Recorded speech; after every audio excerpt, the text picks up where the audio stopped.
Good morning. நான் உங்கள் maths teacher. என்ன பண்ணிகிட்ருக்கீங்க? நல்லா படிக்கிறீங்களா? சரி கண்ணு, இன்றைக்கி நம்ம பார்க்க போகிறது 12th செகண்ட் சாப்டர் 2.8 பார்க்க போகிறோம். லாஸ்ட் பயிற்சி, லாஸ்ட்டு சம். இப்போ பாருங்கள், இதில் பாருங்கள், if z equal to 2 - 2i find the rotation. அதாவது நம்ம ரொட்டேட் பண்ணுறோம். ரொட்டேஷன் ஆஃப் இசட்டை ரொட்டேட் பண்ணுறோம். என்ன டைரக்ஷனில்? பை தீட்டா ரேடியன் ரொட்டேட் பண்ணுறோம். இந்த கவுண்டர் கிளாக் வைஸ் அப்படின்னா ஆன்டி கிளாக் வைஸில். கிளாக் வைஸ்னால் கீழே, ஆன்டி கிளாக் வைஸ்னால் மேலே. கவுண்டர் கிளாக் வைஸில் நம்ம ரொட்டேட் பண்ணும்போது இசட்டோடைய டைரக்ஷன் எபவுட் த ஆரிஜினை பொறுத்து ரொட்டேட் பண்ணும்போது அதனுடைய புதிய பொசிஷன் என்ன கிடைக்கும்? இவ்வளோ தான். இசட் அவன் கொடுத்துட்டான். இந்த இசட்டை தீட்டா டிகிரி கவுண்டர் கிளாக் வைஸில் ரொட்டேட் பண்ணால் அப்போ நியூ பொசிஷன் என்னவாக இருக்கும்? இவ்வளோ தான். நமக்கு இசட் என்ன கொடுத்துருக்கான்?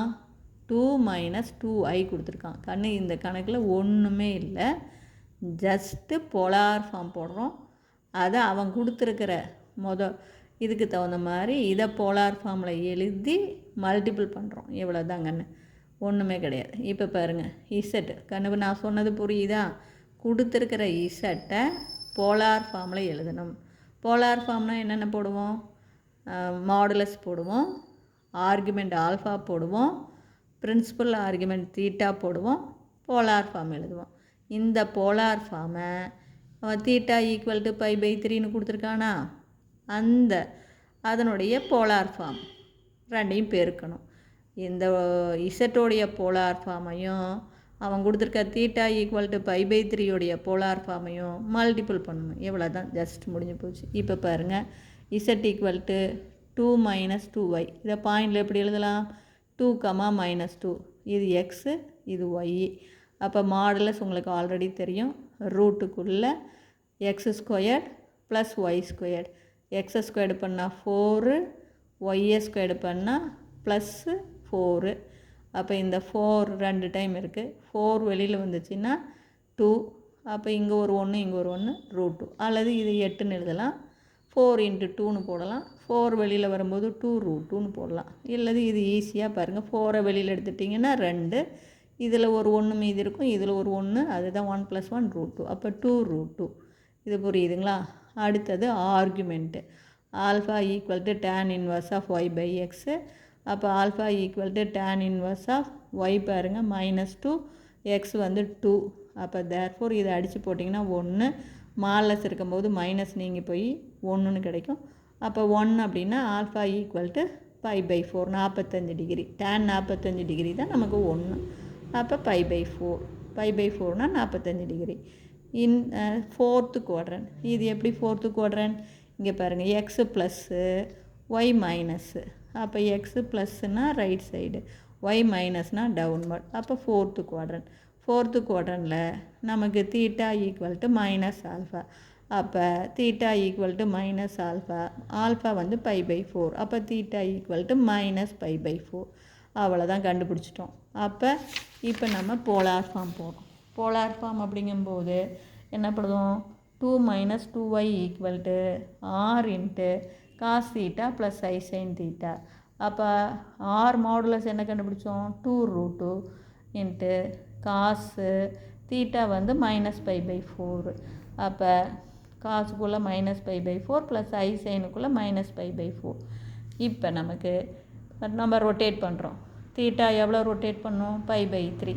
அப்போ தேர்ஃபோர் நாம் கண்டுபிடிச்ச இந்த போலார் ஃபார்மு பாருங்கள், 2√2 இந்த காசையும் ஐ சைனையும் சேர்த்து சிஸ்ஸுக்குள்ளே -π/4, இந்த சிஸ்ஸுக்குள்ளே π/3. இதுதான் போலார் ஃபார்ம். இதனுடைய போலார் ஃபார்ம் சிஸ்ஸுக்குள்ளே π/3. அப்போ இது ரெண்டும் மல்டிப்பிள் இருக்குங்களா? அப்போ ஜஸ்ட்டு மல்டிப்பிள் இருந்தால் என்ன பண்ணணும்? ஆட் பண்ணணும்.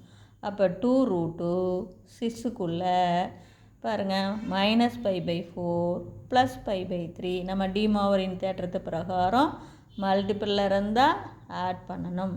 இப்போ இது கிராஸ் மல்டிபிள் பண்ணுங்கள். -3π + 4π / 12. அப்போ இதை சிம்பிளிஃபை பண்ணிங்கன்னா π/12. அப்போ 2√2 சிஸ்ஸுக்குள்ளே π/12 இவ்வளோ தான். இதை 2√2 இன்ட்டு இது யூலர்ஸ் ஃபார்மில் எழுதலாம் அல்லது இப்படியே கூட விட்டுறலாம். e⁻i⁻2 e⁻i⁻2னா cos π/12 சாரி e⁻i⁻12 அப்போ cos π/12 ப்ளஸ் i sin π/12னு அர்த்தம். அதே தான். அதுலேயே ரெண்டாவது சம் பாருங்கள். Theta equal to 2π/3. அப்போ நாம் கண்டுபிடிச்ச போலார் ஃபார்ம் 2√2 சிஸ்ஸுக்குள்ளே -π/4ங்களா இன்ட்டு இதனுடைய போலார் ஃபார்ம் சிஸ் ஆஃப் 2π/3. இது ரெண்டு எப்படி இருக்குது? மல்டிப்பிளில் இருக்குது. அப்போ என்ன பண்ணணும்? ஆங்கிளை கூட்டணும். அப்போ சிஸ்ஸுக்குள்ளே ஃபஸ்ட் ஆங்கிள் -π/3 ப்ளஸ் ரெண்டாவது ஆங்கிள் 2π/3. நல்லா ஞாபகம் வச்சுங்க. மல்டிப்பிள் பண்ணும்போது ஆங்கிளை கூட்டணும். டிவைடாக இருந்தால் ஆங்கிளை கழிக்கணும். ரெசிப்ரோக்கல்னால் ஜஸ்ட் காஞ்சிகேட், நடுவாண்ட குறியை மாற்றணும். புரியுதுங்களா? மல்டிப்பிளாக இருந்தால் கோணத்தை கூட்டணும், டிவைடாக இருந்தால் கோணத்தை கழிக்கணும். ரெசிப்ரோக்கல் அப்படின்னா தலைகீழி என்ன, நடுவாண்ட குறி மாற்றணும். இமேஜினரிக்கு குறியை மாற்றணும். சரி, இப்போ இதுக்கு கிராஸ் மல்டிப்பிள் பாருங்கள். அப்போ -3π ப்ளஸ் 4 2 8π. அப்போ 8πயில் 3π போச்சுன்னா 5π. கீழே